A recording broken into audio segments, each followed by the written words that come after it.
Meu querido, vamos avançando agora. O negócio é o seguinte: vamos falar agora sobre o negócio com o Evangelos Marinakis, que é o magnata grego, né, que é um parceiro aí para as categorias de base do São Paulo. O Júlio Casares apareceu, é difícil ele aparecer, é difícil ele dar entrevista, ele falar, ele aparecer, é muito raro isso.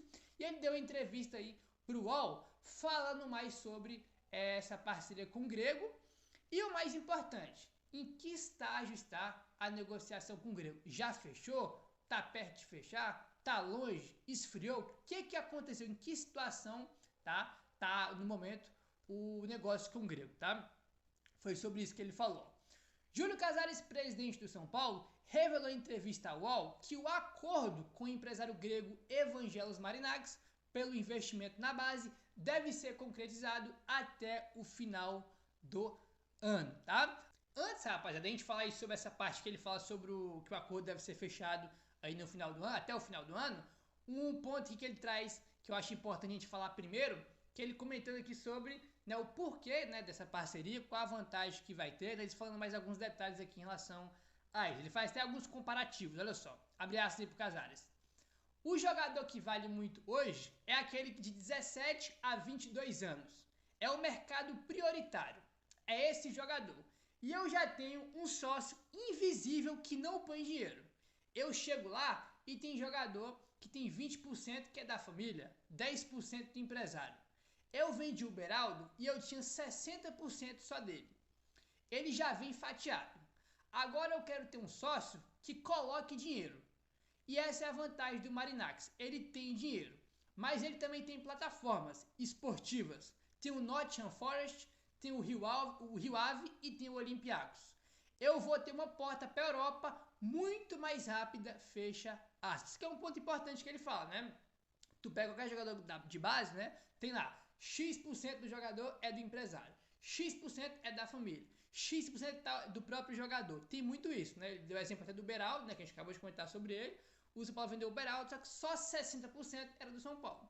Entendeu? O São Paulo não tinha todo o percentual do Beraldo. O São Paulo tinha aí 60%, aí tinha o percentual que era dele e tinha o percentual que era do 15 de Piracicaba, se eu não tenho enganado, né? Que era o time que ele jogou quando ele era molequinho, onde ele começou mesmo, né? E eles tinham uma porcentagem aí também da venda do Beraldo, né? E o grego, né? Ele vai vir para colocar dinheiro, né? E trazer jogadores aí para as categorias de base do São Paulo, tá? Aí aqui, ó, presta atenção nisso aqui, que essa aqui é a parte mais importante.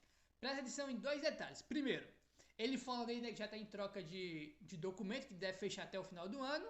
E ele falando também sobre não só investir apenas na base, mas também no time profissional, que tinha saído informação sobre isso, né, que foi informação que o blog do São Paulo trouxe sobre isso, e foi confirmado que foi o que o Casares falou, abre aspas.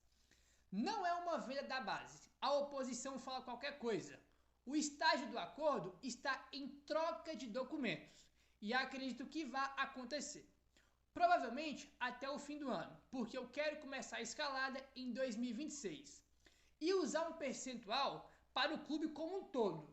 O custo da base pode ser reinvestido em um percentual não só na base, mas também no futebol profissional. Só não abro valores porque tenho um NDA. Se não for com o Marinakis, será com outro, fecha aspas. Então vamos lá, primeiro ponto.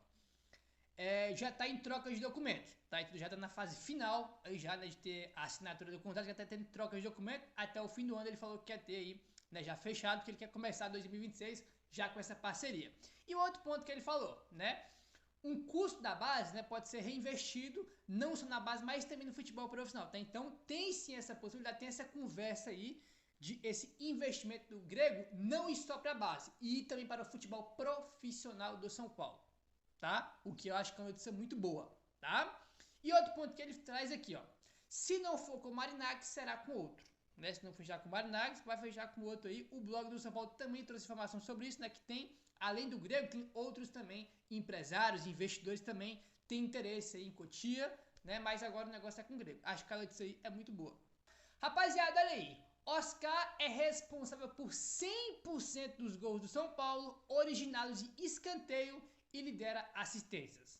Ele marcou aí, tá? Ou melhor, ele deu 3 assistências aí, São Paulo tem 3 gols de escanteio, tá? Que foi o gol do Lucas contra o Corinthians, né? aquele 3x1 lá que o Oscar joga muito, ele dá assistência pro gol do Lucas, ele dá assistência aí pro Caleri contra a Ponte Preta e pro Luciano contra o Náutico, tá? Então, todos os gols que o São Paulo fez de escanteio no ano foi com assistência do Oscar, tá? Foram 3 gols de escanteio com 3 assistências do Oscar. Até aqui na temporada, ele tem 5 passes para gol, né? Ele tem 5 assistências aí no geral. Poderia ter mais, né, cara? Mas ele se machucou lá antes daquele jogo contra o Sport, aí voltou com o Tajeres, se machucou de novo, ficou um tempão machucado, né? Ficou um mês e pouco fora. Voltou agora a poucos jogos, já sentiu de novo, né? Não vai jogar hoje contra o Tajeres, não sabe quando ele vai voltar, então já é o terceiro problema físico que ele tem, que tira ele do jogo do São Paulo. Poderia ter números ainda melhores pelo São Paulo, né? Ele é um jogador fundamental, um dos principais jogadores aí do time do São Paulo. Agora que o Lucas tá fora, né? Você vai voltar em julho,